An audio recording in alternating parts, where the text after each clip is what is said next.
Нема да има проблеми со набавката на нафта и деривати после санкциите кои ги воведоа Соединетите Американски држави кон руски нафтени компании, убедуваат од Регулаторната комисија за енергетика.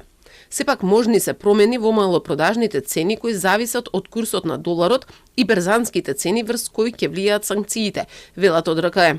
Санкциите кои Соединетите Американски држави ги воведоа кон руските нафтени компании не се очекува да предизвикаат негативен ефект во однос на снабдувањето со нафтени деривати кај нас, затоа што скоро 86% од нафтата која е достапна во земјава е од увоз од Грција.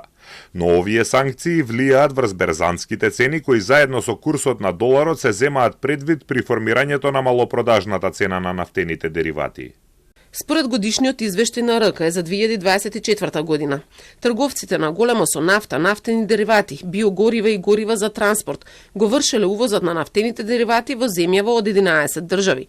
Најголем бил увозот од соседните земји, и тоа од Грција 86%, потоа од Бугарија 10,49%, Албанија 2,27%, Србија 0,96%, Црнагора 0,15% и од Романија 0,09%. Мал бил процентот на увозот од други земји. Американскиот председател Доналд Трамп објави дека воведува санкции против руските државни нафтени компании Лукойл и Роснефт. Причина за ова е одбивањето на рускиот председател Владимир Путин да ги запре нападите врз Украина. За Путин, одлуката за нови санкции би предизвикала економски проблеми и ја нарече непријателски чин што не придонесува за зајакнување на руско-американските односи.